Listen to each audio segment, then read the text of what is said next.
So today's show is a shiz show extraordinaire. Absolutely. I am not ready for Game of the Year discussion. I did work on that.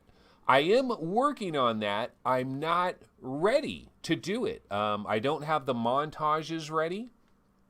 And so I want to do it proper style. So I'm going to wait and do that on another episode. I might have a surprise episode on YouTube on New Year's Day. That's what I might do to make up for all of these kerfuffles and for also missing on Thursday, last Thursday. So New Year's Day is what, Wednesday? Might do a surprise episode, and that episode might just be purely Game of the Year discussion for May and June of 2019, as we are not in a rush to judgment. There's no rush to judgment. There's no spin zone. We are going to take our time. We're going to let this baby fully cook in the oven, and we're going to pull it out right at prime time. We don't want it to be burnt, and we don't want it to be all gooey. We want it to be right in the middle. So that's what we're going to do with the Game of the Year discussion. Okay, so then the question is, well, what the heck are we going to talk about today? Because there's not a heck of a lot of news, and I'm also totally unprepared. So one of the things I was telling everybody, this is an opportunity, an ask me anything.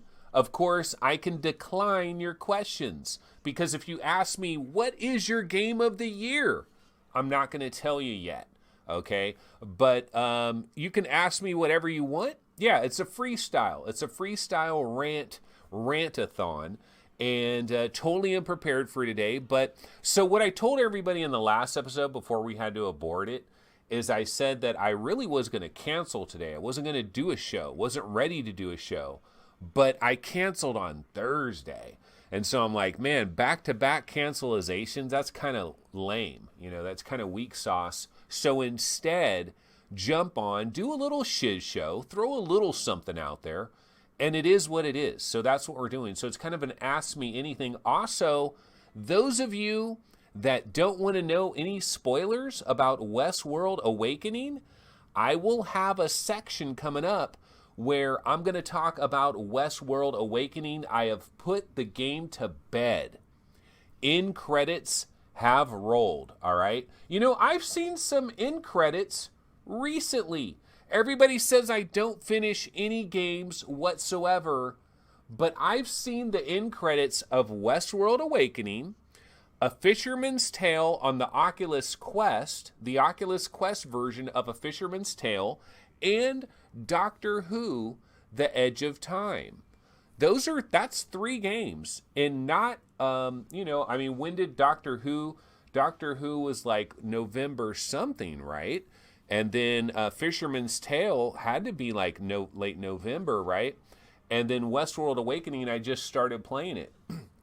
So honestly, I think it's a pretty damn good job that I've finished 3 games in the last 60 days. Pretty freaking incredible. Although you do have to understand, what do all of those 3 games share in common? Well, none of them are 40-hour epics. That's for damn sure. Westworld Awakening, you might be able to blow through that baby in about 4 hours if you're really A to B in it, which is not what I did. Fisherman's Tale, if you don't have any problems at all in Fisherman's Tale, you can blow through that in probably 2.5 hours. Now, I'm stuck on different puzzles. It's taken me a lot longer than that. Doctor Who, The Edge of Time, probably about 3.5 hours, to bang through that one. So yeah, all 3 of them are incredibly short, but, they don't call me the finisher for nothing. No, they never call me the finisher. That, of course, is Main Fan. All right, so I'm going to switch up this trailer. We've been running this puppy for a New York minute. Let's switch on to something else. Battlewake, actually. Let's throw on a Battlewake trailer. Remember Battlewake? Talk about games that have slipped through the cracks. Now, Servios, these guys are talented individuals. And I'll tell you that for damn sure, because Westworld Awakening, goodness gracious, we're going to be talking about that a little bit more. I can't stop talking about it. it's all I could think about. I would be at work, I'd start thinking about Westworld Awakening. When I was ready to jump into VR, it was like it's Westworld Awakening time. And the developer, Survios, and these guys, let's talk about these guys and these girls over there at Survios, because this could be the first star VR developer that we've ever seen. Like the first prime time, like the first developer that is going to join the bigger developers, and they basically got their start with virtual reality, and it has catapulted them into the spotlight. And I think that's going to happen with Survios. And honestly, if I could buy some stock in Survios, I'd buy some stock, because Westworld Awakening, goddamn, them fools are next level. So I want to play Battle Wake. And you know what? If you want to play Battle Wake, but you're a little bit light on the money, you've been spending so much money on all these Christmas presents and everything, you're going into debt already. If you're in a situation like that, Viveport Infinity, we were just talking to Radio Runt earlier, and we were talking about Viveport. Well, I was saying, if you're new to VR, don't buy a bunch of games. Get Viveport Infinity. You can try Battle Wake right now. You can try the full game on Viveport Infinity. I think it's $13 a month, and that's if you're paying full price, $13 a month, but there are so many VR games for you to try. And then also buy the dirt cheap games that are on sale for $7, $8, $9, $10, like Westworld Awakening, $10. One of the 5 best games of 2019. Spoilers. Westworld Awakening, one of the 5 best games of 2019, and that is not up for debate. Anybody that disagrees with that has not played all the way through Chapter 2, Chapter 3, Chapter 4, and Chapter 5. The only bad chapter in Westworld Awakening, or the only mediocre chapter, Chapter 1. And that's how the game starts out. So some people could try Westworld Awakening and say, this game's kind of craptacular. I'm bouncing out of here. I'm getting a refund. Terrible mistake. Terrible mistake. Okay, so let's go back. And I was telling you guys earlier, this is kind of a little Ask Me Anything. So you guys can ask me whatever questions you want. The only thing is I might say, okay, I'm not going to answer. I plead the fifth or whatever. I'm going to pass on that one. I will reserve the right for that. Okay, so I am is and isn't. Okay, man, I'm a solo dev working with Unreal Engine 4. I'm prototyping a game where you climb and fly as the main gameplay. Yell at me about what I should avoid doing. Only if you don't have a better question, my dude. Okay. A game where you climb and fly as the main gameplay. Well, I mean, the bottom line with that is I think you want to look at games that have done that well. The flying aspect, Stormland, has done a very good job when you're flying through the world of Stormland. What other games do flying well? Megaton Rainfall does it pretty well. Yeah, I don't know. That's a hard question to ask. Of course, when it comes to the climbing, one thing that people have been complaining about with climbing lately is Boneworks. And now that I finished Westworld Awakening, I'm back in Boneworks. Let me tell you, folks, checkpointing, you want to talk about the differences in checkpointing. We're talking about night and day differences in checkpointing between Boneworks and Westworld Awakening. Westworld Awakening probably had the most convenient checkpointing of any game I've ever played recently. Like, you'll play like 20 minutes of Westworld Awakening, and your progress is probably going to be saved. I never got boned, and it's one of the reasons you could probably flow through the game of Westworld Awakening pretty fast, and you'll probably finish it pretty fast because the checkpointing is so perfect. And the checkpointing is absolutely perfect for somebody like me. I love to play like 28-minute bursts, 37-minute bursts, 42-minute bursts. I'm not the guy that plays VR for 2 hours. I just don't do that.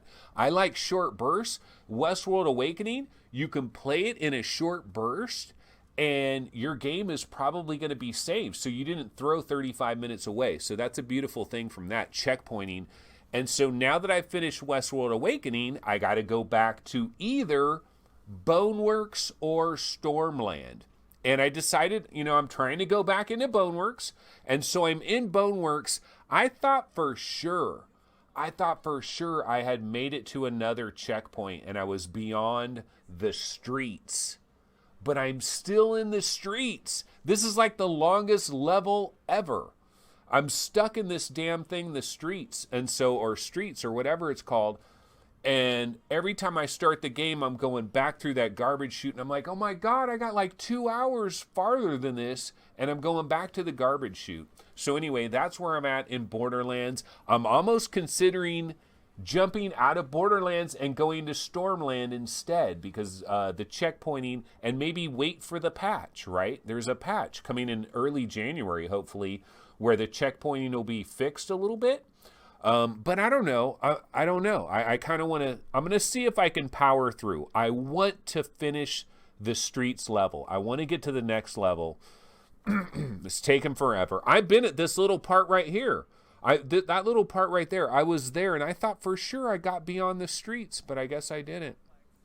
All right. Well, anyways, let's go back to some questions. Okay. Paulo Triani, how's life? How's life? Life is a tricky thing, my friends. I mean, what am I supposed to say to that? How's life? Life is good. Life is bad, right? I mean, I'm kind of the Buddhist philosophy of like life is suffering mostly. And then there's these small little joys. And I guess cherish the joys because there's a lot of suffering. So you got to roll with the suffering, and then when you do get a little nugget of joy, savor it. Savor it like a little kid with a candy bar where he very, very rarely gets a candy bar. Some little kid that just cuts off a little piece of that Milky Way and tries to save the rest of it. Kind of nasty, but hey, when you were kids, sometimes you did that.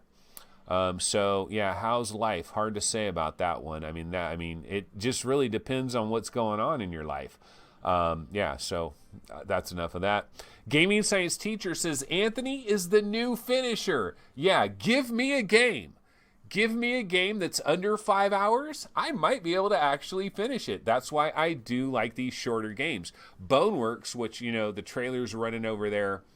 I've probably played Boneworks, no joke. I've probably put 15 hours into Boneworks, and I haven't even passed the streets level. Yeah, I'm not an A to B guy, and I'm also not very good at video games. Not as bad as MRTV when he's drunk, though. Not as bad as MRTV when he's drunk. Okay, let me get off of this trailer, and we'll throw something else up here. Beast Shall Rise. So here's a game. One thing that we haven't talked about, actually, we're just doing a freestyle show. So I can talk about anything I want. I can go in any particular direction. I can zig and I can zag.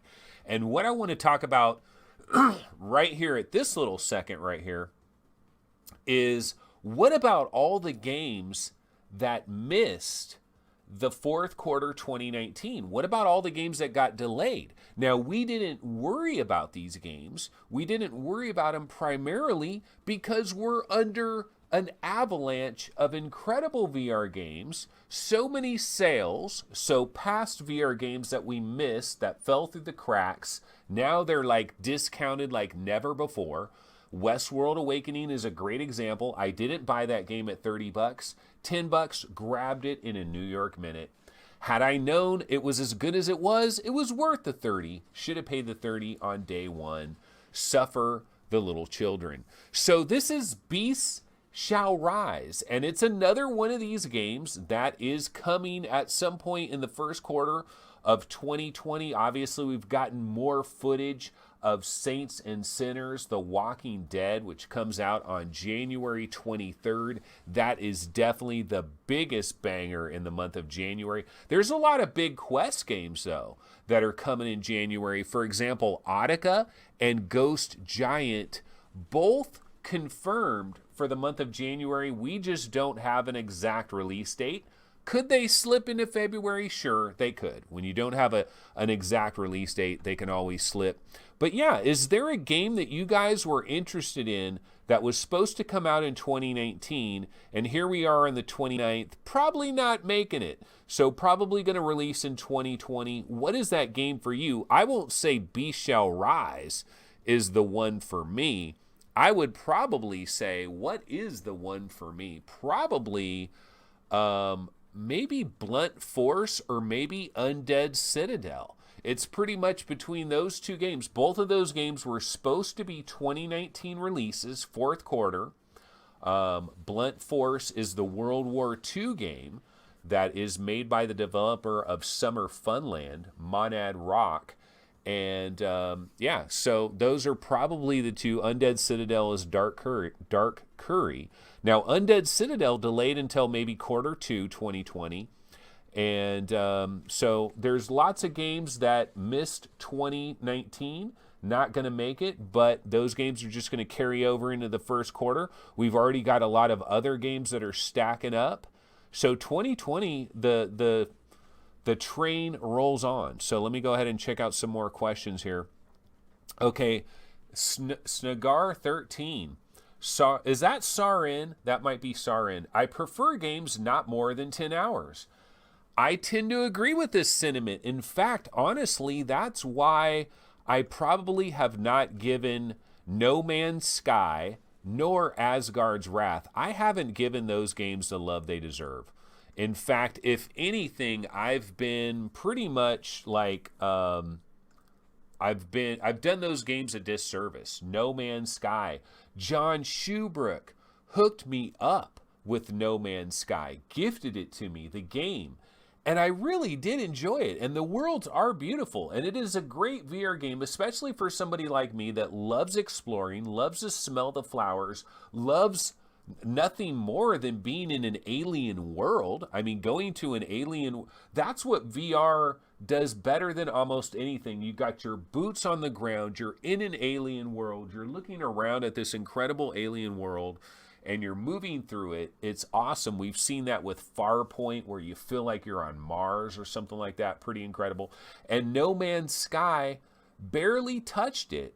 Also have kind of barely touched Asgard's Wrath, because those games, they're almost overwhelming, you know, because unless you're going to just take like a month off and not play anything else, you're not going to make a lot of headway if you're not the greatest gamer. And I'll admit, I'm not the greatest gamer. This trailer that we're looking at right here, this is Beat Blaster by Ivanovich Games. And in a world where everyone talks about Pistol Whip, and Pistol Whip is the greatest thing since sliced bread. And you know what I will say, though, about Pistol Whip? Been playing that a little bit more. Way better than I initially thought. I initially thought everybody was off their rocker about Pistol Whip when I first played it, but it's growing on me. I still suck at it, and I'm not very good. But Beat Blaster, man, here's one that just fell through the cracks. Nobody really tripped on it. Maybe it's not that good. The trailer does look pretty sweet. Okay, so what we're doing is I'm checking chat, and it's kind of an Ask Me Anything, and I'm basically zigging and zagging through this show.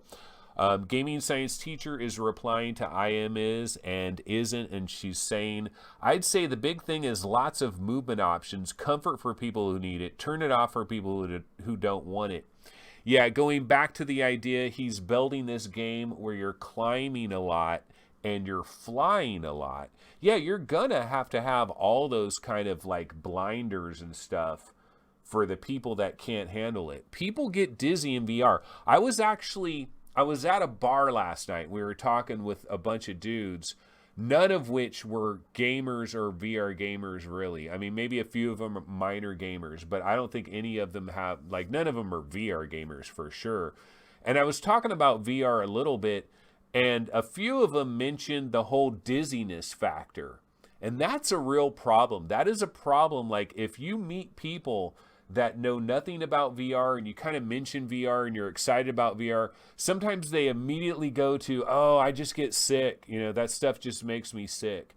And so you talk about poisoning the well. It's already happened. People have already tried some very bad VR stuff. It's already poisoned the well. Because whenever I'm around a lot of new people, that seems to be, a lot of them seem to immediately go to this idea of, oh my God, I'm going to get dizzy. Okay, so let's go ahead and continue on through. I am, is, and isn't. Yeah, I'm big on comfort options now after experiencing VR sickness for the first time when my calibration was off in Boneworks. You know, a lot of people talk about being motion sick in Boneworks. I don't think I've ever felt motion sick playing Boneworks. There's some weirdness. There's definitely physics weirdness where like your leg is stuck on something, your arm's stuck on this, and it's like you got like this big thing stuck to you and you're like, come on, get off of me. There's lots of, the thing about Boneworks is when you go and you try to be a game changer with physics, you're also going to have a lot of bad things that come along with that. You're going to have a lot of side effects, I think. You know, we're still new in this. And Boneworks, you can criticize Boneworks till the cows come home, but the physics, a lot of the physics make other games seem lacking. For example, I'm in Westworld Awakening, I'm going through these beautiful offices, and there's these office chairs, and I feel like pushing it or grabbing it and throwing it. You can't do that. You know, Boneworks spoils us in certain ways, but there's also tremendous jank that comes with that. But yeah, I haven't really had the motion sick problem. Okay, Paola Triani, what is your most disappointing game this year? Man, my most disappointing game this year, probably Defector. Defector, man. Probably, yeah, that game, I mean, maybe I should give it another try. I know some people really love Defector, but I just never really got it when it came to Defector. Another one, I can't say this is my most disappointing, but another game that, like, I don't love as much as everybody else is Blood and Truth. Like, Blood and Truth, I know it's a great game, but, like, people talk about that as their game of the year, possibly, some people, or, like, a major consideration for game of the year. And something about that game just didn't vibe with me. But it's not disappointing, but I would say Defector in terms of, like, the hype level, that was disappointing. There's probably a lot of others I can't think of that definitely fit the disappointing bill, and I just can't think of them off the top of my head right now. Okay, I am, is, and isn't says, I saw this Battle Wake thing at GDC and it looked pretty cool. Never got the name. Well, Battle Wake, yeah. Paulo says Battle Wake is on Viveport, and I've got to sign up for Viveport. That's one, I've been talking about this for, you know, I've said it a million times. I just haven't done it. But I've looked at the Viveport catalog and it's ridiculous. It really is ridiculous. You could save so much. For example, if I had Viveport right now, there's a whole list of games that I've never played that, like, Battle Wake is one of them. You know, there's an entire list. There's like 10 games that I'm like, oh, I've never played Fuji.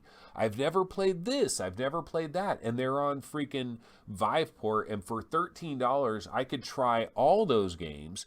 And then other games are being added.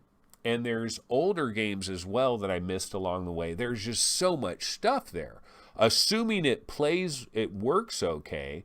It's not, you're not going to get the asynchronous space warp, right, when you're playing it. So if you're playing on a Rift, you're not going to enjoy that aspect of it. So I don't know. I really should try it because it's such a great deal. Radio Runt says it's great. Battle Wake. So probably talking about Battle Wake. Okay, Nicole. I like Survios, but unfortunately it does bother me a little bit that they abandon their title so fast, even though I understand it from a business standpoint. Well, you know, one interesting thing about Survios and Westworld, they hardly ever say anything at all. Like, they don't, I think if you go to their website, there's nothing about Westworld Awakening anywhere on their website. Now, this is an HBO property, um, or it's like Warner Brothers or whoever, like it's owned by somebody, right? And so maybe that's why it isn't on their website. But like they don't tweet about Westworld Awakening. They don't really talk about it too much. And I wonder if it's a situation where they simply were a hired gun, and they're a hired gun to just make this experience. They were paid so much money to make this experience, but they wouldn't have anything to do with any marketing or anything, and they give all of that off to somebody else because they don't really talk about it. It's weird. Do they abandon their games? I mean, you think about Raw Data, you think about Sprint Vector. I'm trying to think of all the Survios games. They've got a lot of solid games. Raw Data is strong. Sprint Vector is pretty strong overall. They've got some good games. I know they have some disappointments as well. Okay, let's see. Stoneburner 65. How about a metaphysical minute question? What's the meaning of life? Please don't say the number 42. What is the meaning of life, man? I mean, who could answer that question? I don't know, man. What is life? Like, that's probably a better question. What is life? Because I've thought all kinds of things. Like, if you imagine that we're in a simulation, right? If we're in a simulation, then we are AI. We're AI. So you could literally be AI. Like, everybody's afraid of AI. Here's my metaphysical thing that I'll throw at you. It's not an answer to what is the meaning of life, but I was just thinking, if we're in a simulation, then we're AI. So why are we scared of AI? We shouldn't be scared of AI. We are AI. Are we afraid of ourselves? That's if we're in a simulation. And the whole simulation thing, the argument goes like this. There's only one base reality, and then there's a billion simulations of base reality. So where are we more likely to be? Are we more likely to be the first thing that ever effing happened? Or are we more likely to be one of billions of simulations? Of course, the argument falls apart if humanity doesn't advance far enough, or some other alien civilization or something out there does not advance far enough to be able to create simulations of things. But assuming they do advance far enough, then the question is, would they want to create simulations of things? And you would think, yeah, probably they'd want to do everything. So they'd probably do that as well. So there'd probably be billions of simulations, yada, yada, yada. So anyway, that's a little metaphysical minute there. All right, let's keep moving on here. Stoneburner getting me off track. Snegar 13 or Snegar 13. Boneworks will have checkpoints added, so I'm waiting for the patch. My big question on the Boneworks patch, when is it? Because I heard it was January, but there's a big difference between early January and late January. Early January is right around the corner. Late January would take a little while. And I don't know that I want to wait that long. So I'm going to try to continue to squeeze through it a little bit. Oh, did I say Borderlands? I was probably talking about Boneworks. Okay, let's see here. Yeah, I am, is, and isn't. Oh my God, you're still in Streets? Laugh my bleep off. Yeah, I am still in Streets. Dude, that level is so long. Okay, so here's the thing. I didn't play Boneworks for a long time. Like, for well over, I didn't play Boneworks for probably like 8 or 9 days. Boneworks. I didn't play Boneworks for like 8 or 9 days. I got Westworld Awakening. I didn't play any VR for like 2 days. Then I started playing Westworld Awakening, and that's all I've played. And I only recently went into Boneworks like Friday night. So I've only recently gone back into Boneworks. Radio Rent says Stormland is great. Stormland is incredible. Stormland, it's hard for me to imagine that Stormland isn't one of the 4 or 5 best games that have released in 2019. Now, some people might put it at number 1. Some people might put it at number 4. Some people might put it at 5 or 3 or 2. But it's really hard to imagine that somebody would rank 5 VR games ahead of Stormland if they played long enough into Stormland to see the brilliance of what is Stormland.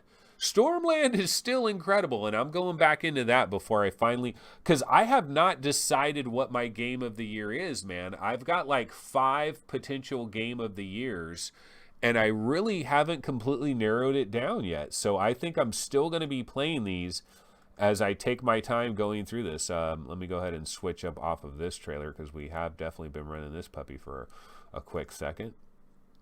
Okay, so we're going to switch it up to Compound. By the way, have you guys played Theta Legion VR? Has anybody in chat played Theta Legion VR? My question about that is, why the hell not? Because remember when Compound came out? And remember how freaking excited everybody was about Compound and how big of a deal Compound was? And it sold very well, and the price was $20, and it's like never ever been on sale. Has this game ever been on sale? Maybe for like $17.99, right? Maybe like $17.99, like 10% off. But it's never been $10, because I would have bought it for $10. But you know what you can buy for $10? Theta Legion VR. Now, the one downside, Theta Legion VR, not as incredibly bright as this, not as Sega 32X as this, but Theta Legion VR is like a friggin' horror game, and the lighting effects, phenomenal. And it's retro, and it does the same retro thing, probably does it even better in a lot of ways. But yeah, Compound's still a cool game. And also, how shocking is it that we're looking at this Compound footage, and this is not on the Oculus Quest? What a tragedy. Bevan McKechnie, the developer Bevan McKechnie, dude, you could have like another $200,000 in your bank account if this was available for $9.99 on the Oculus Quest, because there are a lot of people with Oculus Quests and they're looking to buy anything and everything, and something so colorful and so simple and so retro might really resonate with a lot of people. Okay, $200,000 may be a bit of an exaggeration, but I'm telling you folks, right now on the Oculus Quest, it is like the gold rush. It is like the great gold rush. There are developers that are coming out of this Oculus Quest situation in a wonderful situation. They've sold like 5 times what they've ever sold on PC VR in such a short period of time, because it's like a Nintendo, man. It's like a Nintendo Switch or something. The Quest is like the dream we dreamed about. It's everything that we wanted it to be. What about Facebook, though? Underestimating demand. What a tactical error that is. Imagine how much money has been left on the table, because any way you slice it, the demand for a product before Christmas, the demand for a product after Christmas, it's a difference. When your kid has his heart set on an Oculus Quest, you can't get one. So you end up getting them a Nintendo Switch or something. They forget about it, right? And now they're no longer, like, they kind of forget about the Oculus Quest for a while. And so I'm telling you, it's a tactical error that Facebook didn't have enough stock to deal with the demand that was out there for the Quest. But supposedly they are starting to catch up, because I think if you order an Oculus Quest right now, they're shipping in late February, like February 25th. And so I believe they've kind of caught up, and they've got a lot of other factories operational.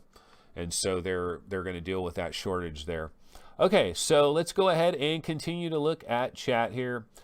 Chris 60007 says there's a teleport bit at the end, not saved till you go through it. Yeah, basically there's this blue circle thing that you got to go through. And on my Discord server, I was actually talking to some people on there. What do I have to see before Streets is over? Like, I kind of want to watch like 10 seconds of video of when you finally get to the checkpoint in streets, like, what am I going to see? Where am I going to, I got to know where it is so I can play for 3 hours and freaking get to there and make sure I freaking lock it down, because it sucks to like play for an hour and 20 minutes. You feel like you made a hell of a lot of progress and then you're starting back over. It's almost like a roguelike, you know? So a gaming science teacher says short bursts is also probably important in VR because it's an older demographic than flat games. Adults have sorry, my throat is kind of ass out today. Adults have jobs and families and just can't play for hours on end. Yeah, I just turned into this short burst guy, and part of it is just, no matter how comfortable VR is, no matter how comfortable these headsets are getting, you're still putting some heavy ass thing on your head. You know, it's generating heat. The vision is not perfect. The frame rate is not perfect. There's still like eye strain and you know, there's a difference. If you can just sit down on a sofa and you're watching a video game that's across the way over there and you got some good sound and you're just chilling, there's a difference between that and putting on this contraption and everything. We suffer a little bit. And for me, I think shorter sequences are a little bit better. Now, there's certain games, though, that are so compelling, and I was in certain parts of Westworld Awakening where I didn't want to stop. I just wanted to keep going and going and going. Because if you are so highly entertained, you'll keep going. Like, when I first got Fallout 4 VR, I would play for an hour and 25 minutes, but that was like long for me. I normally 45 minutes, 35 minutes, 38 minutes, 27 minutes. I'm perfectly fine doing much shorter bursts and then coming back and doing it again, you know, a little bit later. And so yeah, that's kind of what I've been doing. All right, let's see. I am is and isn't says I had to give VR a couple of days off because I pulled a muscle doing too much safety dance in Beat Saber. Yeah, taking days off is a weird thing, especially. Could you imagine like gamer tag VR taking like 5 days off and not playing anything? There's no effing way. Or like Paradise Decay, like, or a lot of these people out there, there's no way you can take 5 days off. That would seem, I mean, maybe if you went on vacation, you know, you're going on vacation for a week, it's your one vacation of the year, but it's weird taking days off. But yeah, some days I just look at all my VR stuff and I'm like, you know what? I'm just going to go to the living room. I'm going to turn on the TV. I'm going to see what's on Amazon Prime. I'm going to see what's on Netflix. I watched a little bit of The Witcher. I didn't get into it. I ended up bouncing out of it. But, you know, sometimes I just want to chill on the sofa and I don't want to, you know, it's the whole, Gary talks about it. It's suiting up. It's the process of suiting up. And the truth is, I can have my Valve Index on with my Valve Index controllers and have Steam VR up and activated probably in under 45 seconds. So it's not like I'm really suiting up, but psychologically there is that suit up. Paulo says, MRTV spent like 1 hour on the first puzzle in Boneworks when drunk. Yeah, no, the drunk thing is what we're hearing about now. He's trying to have an excuse for it. I actually have not seen that video. I should probably force myself to watch it. Philly G is in the building. Subscribe with Twitch Prime. Subscribe for 3 months. This is why I'm doing this, folks, is a little bit of extra money. Hell yes, it helps out in a major way. And dude, Twitch Prime, free money. It's free to you. It's free to me. You know you want Twitch Prime because you know you want to get fast shipping and you know you want to choose from a bunch of different documentaries and TV shows that you're not going to get on Netflix. You can really survive here in the USA. Let me tell you, if all you have is Netflix, Amazon Prime, like a YouTube app, and over-the-air TV, like the digital over-the-air channels, you can basically survive. If you're not like a sports person, I'm not into sports anymore. So like it used to be you had to have ESPN. You had to have like TNT or whatever. Like if you were a sports fan, there were certain channels you had to have, and they always packed them in these bundles that was crazy expensive. But I'm really not, I just don't have time for sports. I'm VR 100%, working on VR game rankings, working on VR 365, playing VR games, then family time, a regular job, sleeping, eating. There's no other time left over. I don't have time for sports. I barely see any sporting events. If it's like the Super Bowl or something, I'll watch that. If it's like Game 7 of the NBA Finals. Okay, but yeah. Philly G just subscribed for 3 months. That is awesome. All right. Let's see. No problem. Love the show. Thought I missed it. The world is great again. Well, we actually did a stream earlier that had a problem.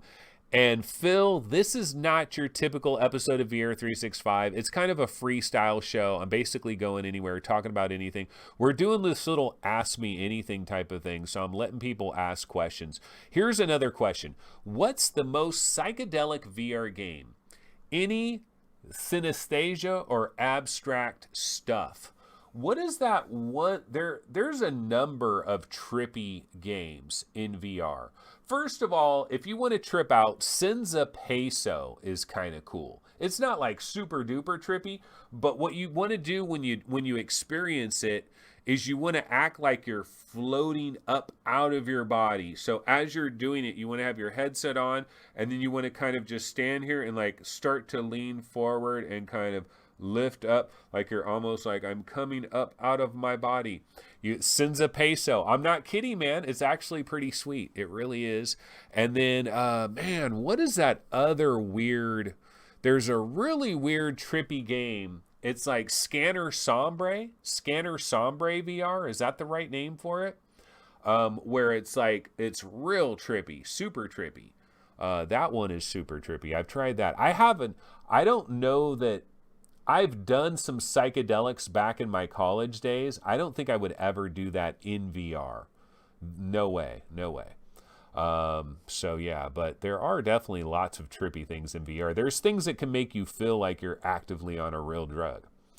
Philly G says pistol whipped equals Autica killer. Oh, pistol whipping cream is better than I thought it was. It's better than I thought it was. Autica killer? Hell no. No. Pistol whip is not an Autica killer. It might be a, I was going to say it might be a better overall VR game. Dude, Autica is so good though. You got to get good at Autica. But when you get that Autica where you're like, bam, bam, bam, bam, and then it's like, I mean, come on, man. You can't do that in Pistol Whip. Pistol Whip is just a lot of dodging, working your legs. Okay, Philly G says, I think Boneworks might be my second favorite VR game of the year. The campaign is super long, I think. It's taken me forever to play through Boneworks. I've talked about Boneworks a little bit already today. It's definitely got the jank factor. See, I think part of the reason I was so high on Boneworks early and I wasn't understanding these people that were a bit more negative on it or a bit more iffy on it is I think in the early parts of Boneworks, it's a smoother experience that you're having. Like when you're going through the museum and you're going through some of that early stuff, it's a smoother thing. And I think it just comes off a lot better. And then when you start to see the bad side of it with the checkpointing and stuff, and you start to have like where you're getting stuck on things and the puzzles start getting more complicated and a little bit infuriating at times, you can maybe change your opinion of Boneworks. So it's possible the more I play Boneworks, the more I might back off a little bit. Like, because I originally, I'll admit this, I originally thought Boneworks Game of the Year. Like there was a day where I came out of Boneworks and I was like, Boneworks is effing Game of the Year. It's better than Stormland. It's better than Asgard's. Just from a pure, like the impact that it had on me for that particular minute. But I do that with a lot of these games where I play it. It's the honeymoon period. Like that is the honeymoon period distilled perfectly. You come out of it, that's Game of the Year. All of a sudden, the latest game you played is Game of the Year. Got to be careful about the recency bias. It is some real stuff. Philly G says those head crabs are serious.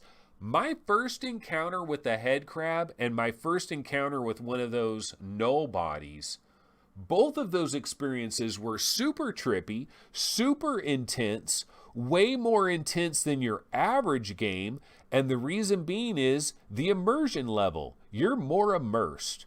When you're playing, I'm looking for another trailer to throw on here as background fodder. When you're playing Boneworks, because of all the physics, because you're picking things up and you're putting it here and you're opening the door and you're using your hand, there's a trick that you can do in Boneworks, guys. This is really trippy. This will really trick your lizard brain. Okay, if you're currently playing Boneworks, I want you guys to try this the next time you're in Boneworks. I just remember this. Where there's a door, okay, there's a door and you can kind of open the door like that. I want you to get it so that the tip of your fingers is at the very edge of the door, maybe like an inch of your finger, where you're just kind of barely tapping the door. You're just kind of barely pushing the door just with your fingers. And also the other thing I want you to do, make sure that the inverse kinematics is lining up. So put your arm in the proper pose for how it is in Boneworks and get your fingers and everything, and then just barely tap the door, barely tap it. Your lizard brain, I swear to God, you will feel the door on your fingertips because it's lined up so perfectly and the physics are working perfectly. You will actually feel a sensation, like a phantom sensation on your fingertips if you do this the right way.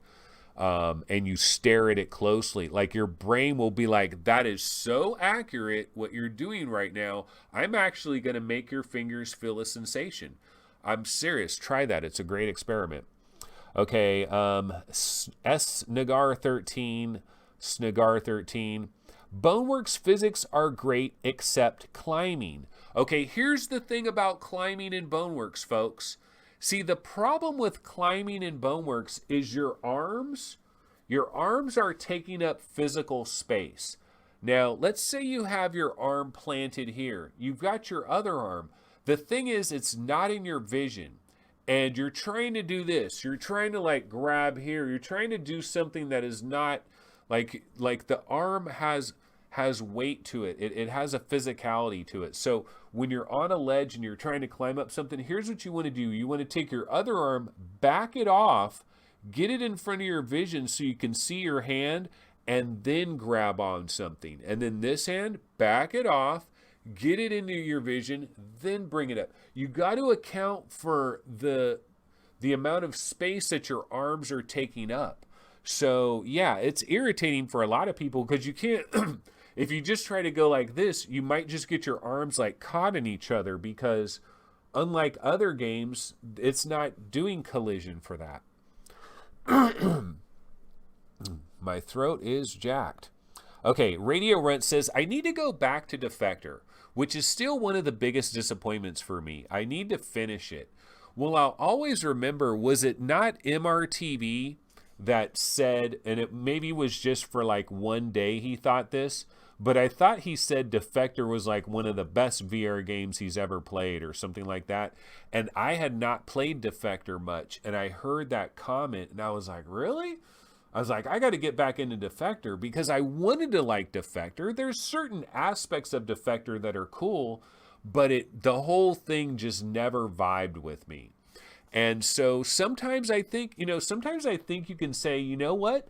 Something just didn't vibe with me. Every once in a while, there's a game that everybody else loves, but something about it just rubs you wrong, and you just want to get out of it. You don't want to do it. And that's kind of Defector for me. I've tried playing it. If you got to force yourself, there's too many good games. There's too many good games to force yourself to play a game. And then everybody has their own opinion on everything. So I'm sure there's people that love Defector. It didn't rub them wrong. There's games that rub people, like Red Matter. There's certain things about Red Matter that other people hate, and I love Red Matter.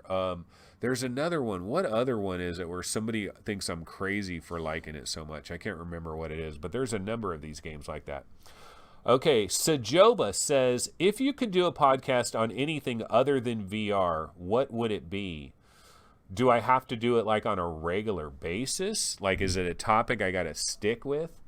Um, yeah, I mean, if I had time, like if I was independently wealthy and I could do whatever I wanted to do and I just had so many hours in the day to use like for whatever, I would probably maybe play some retro games as well. I would probably primarily be a VR guy, but maybe an hour or a couple hours a day I'd play some retro games and do a podcast on retro gaming, like my memories. Because see, the thing is, back in the early 90s, I was one of the biggest video game nuts you could possibly imagine, like a total nut job on video games. I had all the systems: Super Nintendo, Genesis, Sega CD, 32X, Atari Jaguar, Panasonic 3DO, Sega Saturn, PlayStation, Nintendo 64, Dreamcast. I would get all of them. I had a Neo Geo for a short period of time, okay?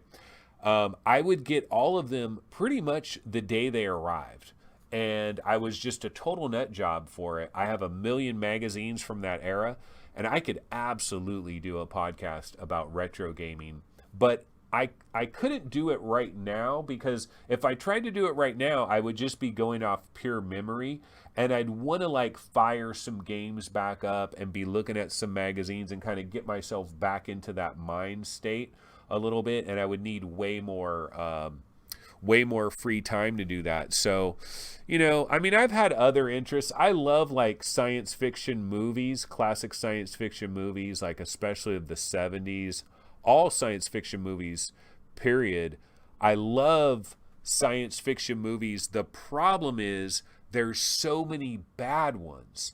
There's so few very, very good science fiction movies. You know what I mean? So it's like, if somebody's into romantic comedies, there's a lot of good ones. I'm not into romantic comedies, but if I was, you'd have a plethora. You know, you'd have a cornucopia to choose from of great movies that were home runs in those categories. Sci-fi, there's so many bad sci-fi movies. Like 1 out of 20 is like really good. So it's difficult, but that is my genre. That is what I love. So I'd love to talk about like sci-fi movies. I mean, I could do a show like almost a little bit into like conspiracy theory, Mandela effect, UFOs, Bigfoot, simulation, kind of weird stuff like that. That would be kind of fun. But I wouldn't want to necessarily be locked into always doing it, because sometimes, it's like, no, I don't really want to talk about that right now. So yeah, you could do podcasts on all kinds of stuff. Gaming Science Teacher says, didn't try it, but Nosto sounded like a total flop. Ooh, snap. Hopefully Zenith doesn't have the same fate. I saw you tweeting, Gaming Science Teacher, about Zenith. And yeah, I'm rooting for Zenith by Ramen VR, which is this MMO. I mean, they got so much effing money from their Kickstarter. So much money got kicked down their way. I mean, it was such a successful thing. I'm rooting for them. Yeah, I always had that feeling about Nostos. When I heard that it was really coming out this year, I was like, no way. That game shouldn't be ready. But, maybe it'll improve over time. I don't know. Okay, so I am is and isn't says, why is he only reading me? No, I'm slowly going through these questions, and it's just whatever ones. Okay. Radio Runt says, I will say this. One of the best games on VR is still Battlezone. That was one of the first games I played on my Go with Rift Cat and a controller. Yeah, Battlezone, man. I first played Battlezone on PlayStation VR, like the launch of PlayStation VR. And I loved Battlezone. I loved the Tron-like graphics and everything. I remember trying the PC VR version of Battlezone, and I thought it would look so much better, and I was so excited to see it because I thought, oh my God, this is going to look so awesome. And honestly, I didn't notice much of a difference. I was really disappointed in how little difference I saw in the PC VR version of Battlezone compared to like PlayStation VR. But yeah, that's it. It's a solid game. A lot of people forget about it. And you know, it's sometimes cool. It's sometimes cool as well to just have a seated controller game.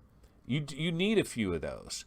You know, it gets tiring standing up, moving around. Boneworks, Nathy had always told me about Boneworks. He always told me that it's a physical game. You're going to get tired. And you know, he's right, because I was playing Boneworks last night trying to get through the streets, and I was doing this stuff where I'm like trying to pull my arm out, you know, because my arm was like getting stuck on stuff. So I was trying to make sure that I brought my arm back, and, you know, I'm doing all these contortions as I'm playing Boneworks. So yeah, it does get a little bit physical. Okay, we are continuing to scroll through and checking it out. Onakaze says, I'm kind of still hopeful on Nostos, keeping an eye on the updates. I saw somebody on Reddit just the other day that was saying Nostos is really good. What are you talking about? And I was like, I wonder if they updated Nostos and it's improved dramatically, or is this just straight up guerrilla marketing? Okay, Philly G says he used his Rift S in Boneworks yesterday. That thing looks way better than the CV1 in that game. And guess what? Even better on the Valve Index. No, I mean, Boneworks, let's be real. The Valve Index is the glare machine. I can't wait for the Valve Index non-glare version. I really do want that, because there are a number of times I've been noticing glare in various games, and I just ignore it, because overall I think the picture, the field of view, everything, the speakers of the Valve Index. So I still give Valve Index my #1 thumbs up approval rating, but the difference in price is astronomical, and I don't love Valve Index controllers. I honestly love CV1 controllers. Unfortunately, you know, a little bit different with Rift S and Quest. But yeah, that's my thoughts on that. Okay, so let's see. Sajoba says that's actually a great explanation of the simulation argument. Yeah, that's pretty much what see, dude, people think that people that believe in the simulation argument are like really uneducated. No, if you're into logic, the bottom line is, will any race advance far enough and have the computational power to be able to simulate an entire reality? And those of us in VR, you know, we're starting to see things where we're like, damn, maybe somebody really could fake reality. I really think as VR gets better and better and better, it's going to be like those UFO polls, you know, when they poll the public on UFOs and they say, what are the chances there are real UFOs out there? And like the public is like 62% says, yeah, they believe in UFOs or something like that, right? I think that's going to be similar. As VR gets better and better, people are going to realize, you know, you really could fake reality, because we're damn near doing it. We're doing it visually and audio. We don't have the touch. We're missing a lot of aspects of it. But yeah, I think people are going to consider the possibilities a little bit more, even people that are very skeptical. Paulo's talking about who blew up the Twin Towers. Yeah. I don't know about that. I mean, I always used to like think about that one tower that fell down like hella later, but I've heard arguments about that. Who knows? I don't know. Okay. And Chris 60,007 says probably late January for the update to Boneworks. That kind of sucks if you really got to wait till late January. Gaming Science Teacher, what was the very first thing that got you interested in VR? Just the idea of VR, period. I can tell you the day that I got hyped on this modern day wave of VR. I heard about VR way back when there was the Atari Jaguar. Sega had like some Sega VR goggles. Atari had like an Atari Jaguar VR goggles that they were working with that company Virtuality or whatever. And I was like a hardcore gaming nut back in the days, got all the magazines and stuff. I read about all these VR things, never tried one of them, never tried like the Sega VR thing. It never came out. Never tried the Jaguar VR thing. That never came out. Never got to try Dactyl Nightmare or whatever it was. Never got to try virtuality. But I knew about VR way back then, but then I completely forgot about it, totally forgot about it. Then in the modern era of VR, it was whatever podcast it was a giant bomb podcast. And what's his name had went to CES, met with Carmack and Palmer Luckey, and got to try that very first prototype that was Brad Shoemaker. Brad Shoemaker went to, I don't know which trade show it was. It might have been CES, or it might have been E3, I believe, and met with Palmer Luckey, met with John Carmack, and tried that original duct tape together version, and tried Doom VFR. I mean, not Doom 3 BFG. And they had a podcast, and he was talking about his very first experience with it. And he was talking about looking at the ceiling and looking at the floor and actually being in the game. And that was the second I got interested in it. And then from that point on, I was following all the different stories that would come out about it. But when I really got hyped and decided to actually put money down was at the World Mobile Congress or whatever in Barcelona. What was it? Was it 2015 when they first unveiled like lighthouses and the whole room scale thing. Room scale, man. I was listening to every gaming podcast, and all these different people were like, I tried this Valve thing with HTC Vive. It's room scale. There was a whale. I would hear those podcasts and I'd be like, oh my God, because I could understand it. They're creating this volumetric space. It's like a cube, it's like a fantasy cube. It's basically a fantasy cube of certain dimensions where inside that cube, you're moving around your experience. I was in love with that idea. Like, I really love the idea of moving around, physically moving around in a place. And the truth is that room scale concept, this is actually kind of an interesting little sidebar topic. Why don't we just go into it for a second here? Let me switch up this trailer. But let's talk about room scale for a second because, dude, room scale, let's throw the Budget Cuts 2 trailer on because, it's actually a pretty good room scale game if you had a lot of space to be able to work with. This game doesn't have artificial locomotion. You got to use teleport. You got to use room scale. This is a game, actually, you want to talk about a game that's gotten a short shrift that, it's a good game and it deserves to be played way more. I've barely touched this one. This one has suffered from the Asgard's effect. Stormland, Boneworks, me getting Westworld Awakening late and all these things, right?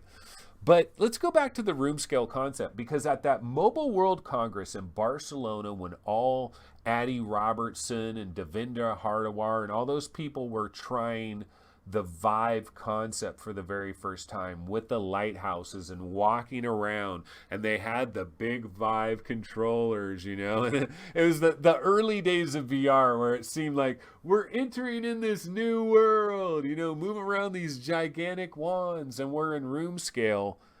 But it died quick, man. The whole room scale thing died really, really quick. One of the best room scale experiences that there was in the very, very beginning was that first Budget Cuts demo, that was running on like a different game engine than what we finally got, different robots. But that first demo, if you had a big room scale area, it was really cool. But the thing that kind of killed room scale is basically everybody just went to smooth locomotion. And once you feel good about smooth locomotion, you can basically stay in one pretty small spot. You need to have room for your arms to like reach out. You might want to, take a step here. It's like I'm dancing. I'm doing the dance. I'm taking a couple of steps, moving my arms around. But that's how much space you kind of really need. But if you're just using like snap turn and you're using free loco, you pretty much don't need room scale. And so a lot of developers are like, well, I don't need to really design things in a very room scale-y way. But one of the beautiful things about like that Qualcomm XR2 reference design, one of the reasons I was so hyped on that, and I did like a show about it, and I'm like, people are sleeping on this. This is the best kept secret. This is huge news. We should all be like ranting and raving about it. One of the reasons I really am excited about it is because of all those cameras, the machine learning, the scene recognition. Now, if that's all just like them spouting out marketing terms and it's like what they're dreaming about, but it doesn't really happen when it launches. I mean, a lot of people are very skeptical, and they're rightfully skeptical. We've never seen technology like this. It's hard for us to imagine that we're really going to get a headset where we're looking around our room and it's like, it's scanning all around our room. You know, why don't headsets do this though? We're on this subject, right? You're looking around your room, it's going, and then it notices your fan. It should ask a question. Is this a fan? You know, and have little dialogue boxes. Does it do you pretty much leave it in this spot, or does it move from time to time? Ask a number of questions. I mean, look, they're going to get all our information anyway, so they might as well know if we have a fan, how often we move it. If we have a chair, how often we move it. Is this table permanent? Is this obstruction permanent? You know, it could learn our rooms. Now, there's a piracy concern that comes along with this, if it's learning your rooms. But once it can really learn our rooms well, then we could have much more incredible room scale and be able to move around a lot more and get back to that. Because, yeah, room scale kind of got lost in the shuffle. And the only way you're really going to get back to room scale is like if you go to like some arcade kind of a thing and they have a big giant area, or you're using an Oculus Quest and you have the ability to use like a gymnasium or something and have a gigantic area, you know. But yeah, room scale, man, it would be nice to kind of get back, because that was the early days of VR, and that was one of the most next generation things about it. The whole Matrix, going to another reality, being in another place, and room scale is a big part of that. All right. Paulo says, Theta Legion is great fun. It is, but Paulo, what about the lighting? The lighting in Theta Legion, incredible. The lighting, fantastic. I don't know if I have the Theta Legion trailer on this PC. I can take a look real quick. But yeah, the lighting effects, man, there's so many little flickering things that are going on. Yeah, it doesn't look like I have Theta Legion, unfortunately. Yeah, I'm going to be bringing all the trailers over to this one. I'm using my different PC as like, this is going to be where I do my streams and stuff. I'm keeping my high-end gaming PC kind of separate from that. So all it's doing is gaming. I'm not putting on a lot of other junk software on there. I want to keep that PC solid. I want my experiences to be solid. This is the climb on Oculus Quest. And would you believe, ladies and gentlebots, I still haven't played this. I still haven't played this. Why? Because on my VR Game Rankings Quest account, I'm still playing a VR game that has not been released yet, a Quest game that has not been released, that is very fun, that is coming in early January.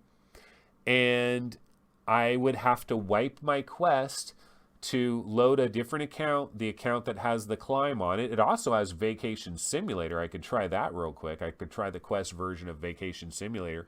Might have a couple of other, Vader Immortal, the new Vader Immortal as well. That's the VR Roundtable one.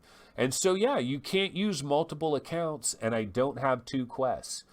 You know, thinking about that, actually, I think back to the day when I bought the 128 gig Oculus Quest, and I thought to myself, you know, should I save 100, get the 64 gig version, and instead put that 100 into buying a second Quest, which is, yeah, a ridiculous waste of resources when you really think about it.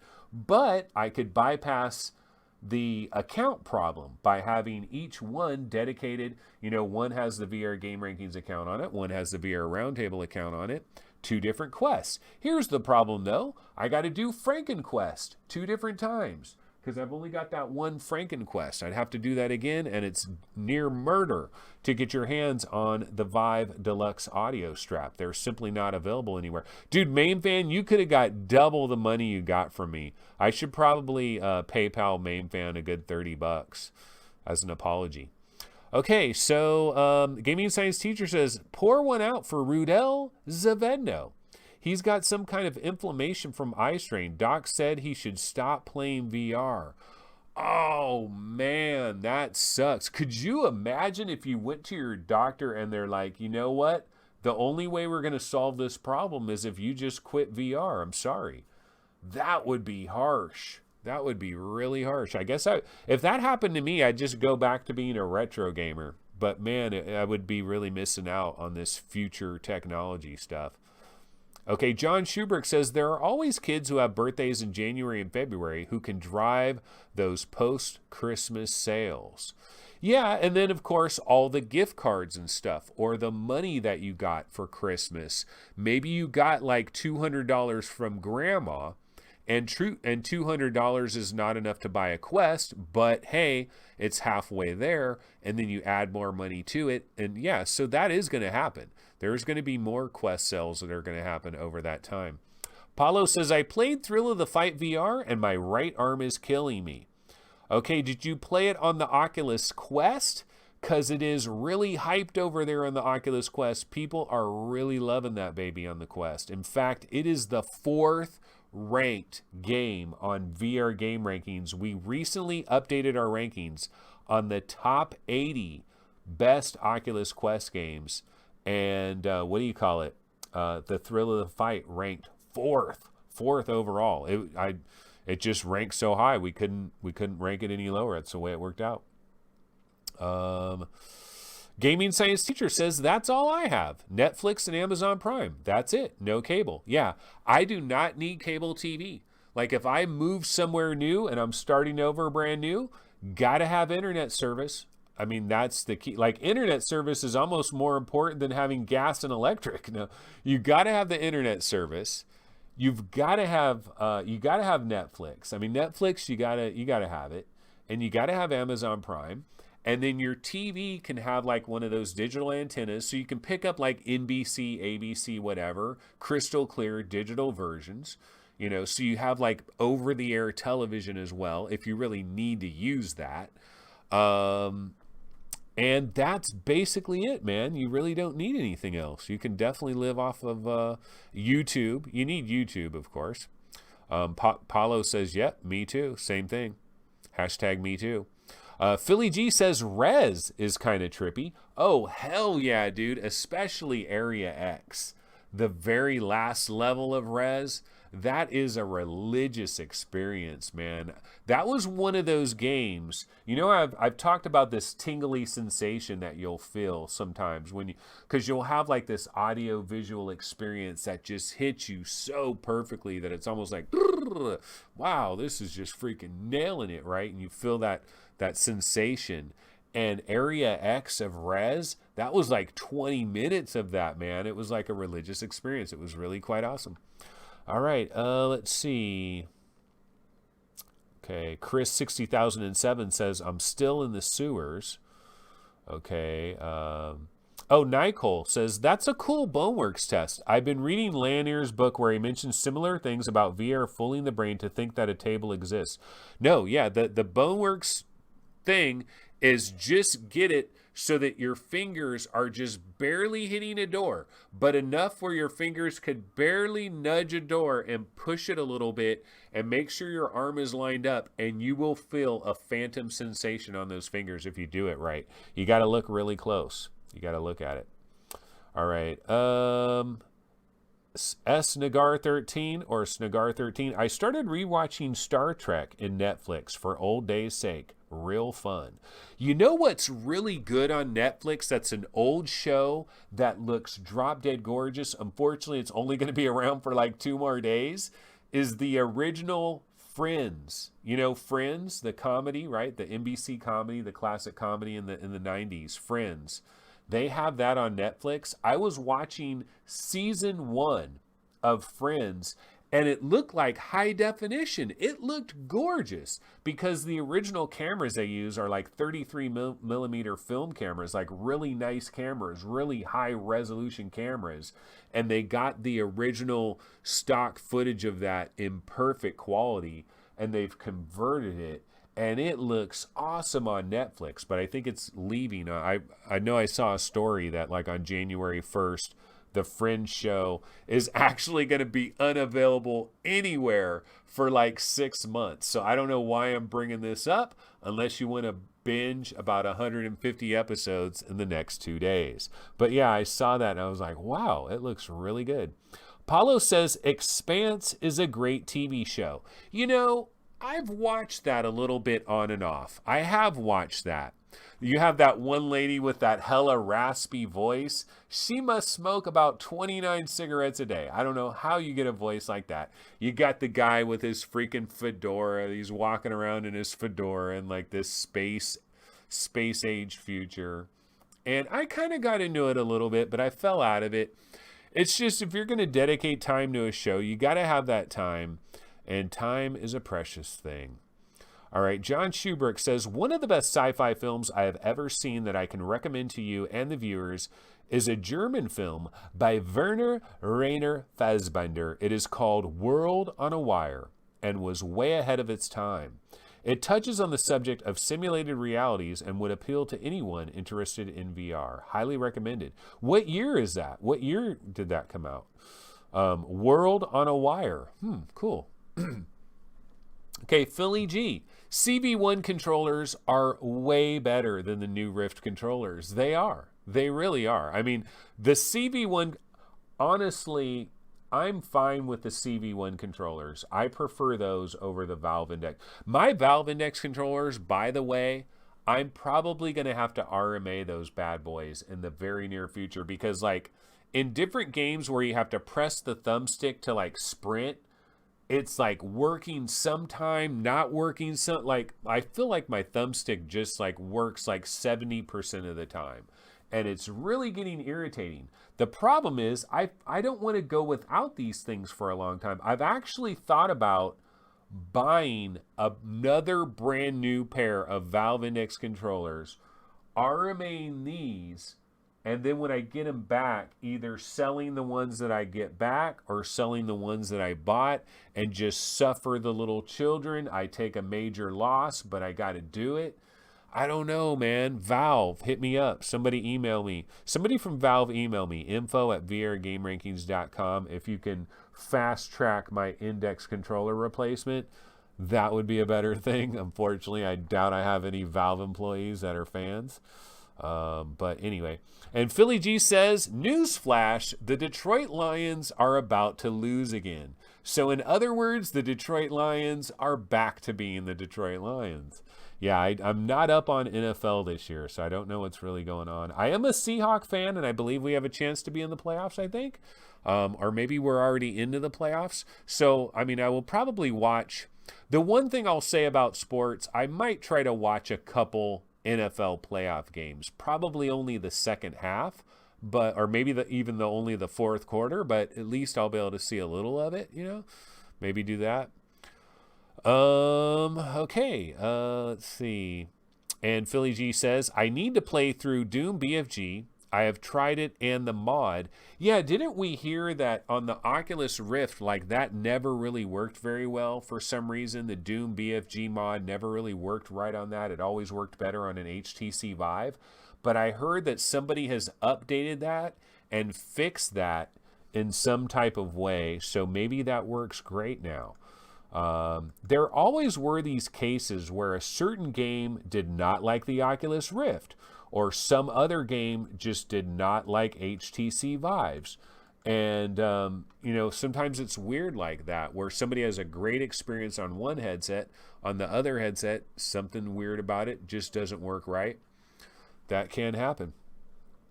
Okay, continuing to scroll through. Is Budget Cuts 1 probably worth $7.50? Yeah, it is. It definitely is. I hope you got a 1080 Ti. I hope you got a good Intel CPU probably, because Budget Cuts doesn't run very good. Budget cuts doesn't run very good. Okay, Philly G. Talos Principle is free on the Epic Store. Looks like the flat game, though. Okay, only the flat game. Yeah, one thing I was going to say about the Epic Game Store is they are waging psychological warfare on you guys. They really are. I don't have an Epic Game Store account. I have no account. I have no free games. I have no plans to do so. I'm trying to stick my feet into the mud, and I'm trying not to budge. I have Steam. I've used like Ubisoft, whatever, Uplay crap. I did use that for Transference and for Space Junkies.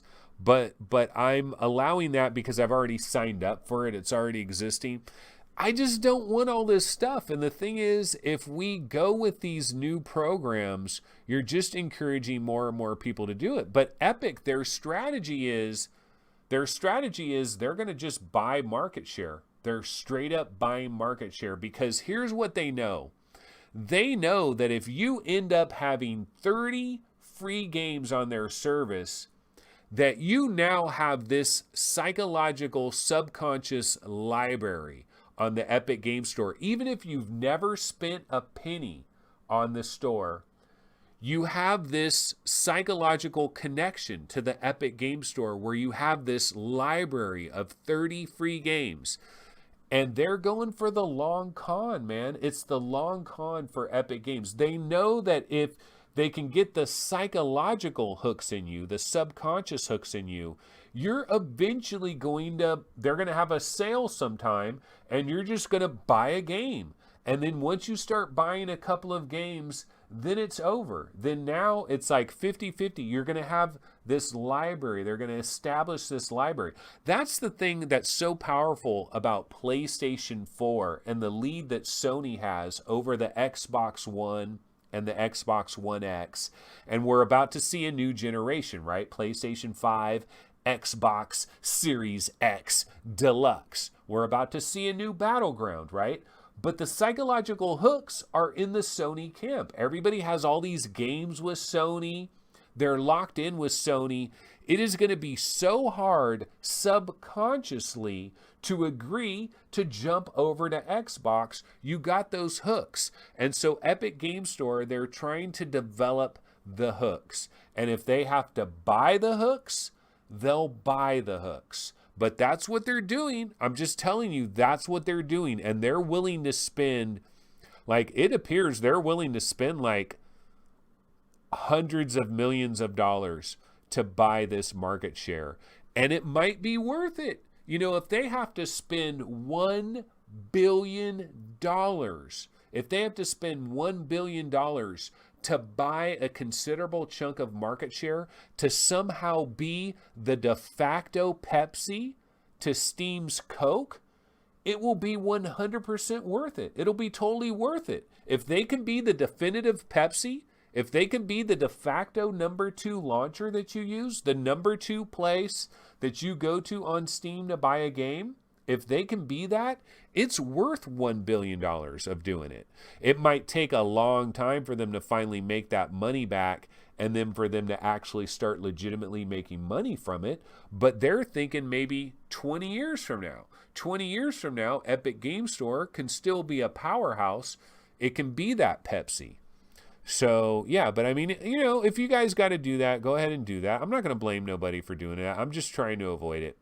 Uber Wolfie says, I'd like to see your shows on VR 360 degrees. Want to see that fan. Oh, the fan there?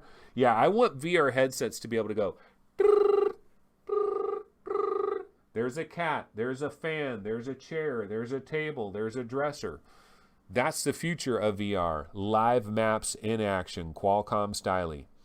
Okay, Uber Wolfie says, in fact, I don't know of anyone who has a 360-degree show. 360-degree this show? Am I freaking dancing around and doing things? No, there's no reason to have 360 degrees. Now, 180, sure. If I had if I designed a room and I had a set that was designed with a VR 365 table that wraps around and screens in the back and stuff and made it look really freaking cool. and did that 180, that would make, that would make sense. I could see some people being entertained by that and appreciating that. But 360, no, nobody needs to see my butt. Nobody needs to see my butt, brah.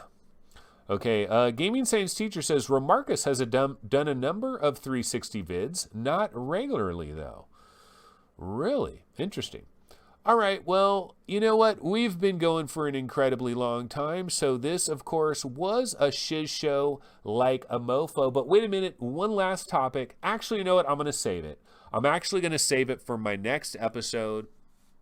I think I'm going to do a special episode on New Year's Day where I'm going to be continuing the game of the year discussion, and it's going to be all about May 2019, May and June of 2019. And May, oh my God, dude, May is huge. Do you know how many games came out in May? Because May was the launch of the Oculus Quest. And then a lot of those Oculus Quest games also hit the Rift. There was also a number of big PlayStation VR games, and we had a number of regular PC VR games in May. May is a banger of a banger. There's like 20 good games in May that I wanted to talk about. And so we're going to do that. And then we're also going to cover June 2019. And I'm also going to have my thoughts, my basically final thoughts on Westworld Awakening, having completed it, my afterthoughts of the game. And in my opinion, here's a spoiler for kind of Game of the Year stuff. Westworld Awakening, one of the 5 best games. One of the 5 best games of this year. In my opinion, not even a question. Not even a question. Contender. Legit contender for Game of the Year. And that's up there with Stormland, Asgard's Wrath, Boneworks, Audica, Pistol Whip. Some of the biggest bangers out there. And it is up there, man. It is up there with the big boys. But yeah, that's going to go ahead and do it basically for this particular episode of VR365. Let me go ahead and get my little outro logo on the screen here. And that'll pretty much do it. Alrighty, so yeah, I will see everybody possibly on New Year's Day, which I believe is Wednesday. And if I do have a New Year's Day show, it could be at this same time, like 11:30 a.m. A nice early show where I can get the UK audience. That will probably be on YouTube. And then Thursday, another regular episode of VR365 Live on Thursday. And then again on Sunday at 11:30 a.m. back on Twitch. Of course, all of these things are up in the air. Shows can get canceled at the last minute. These things do happen. But I will see everybody then. So everybody have a good one. Take it easy. And I'm going to bounce out of here. All right, take it easy. See you guys later.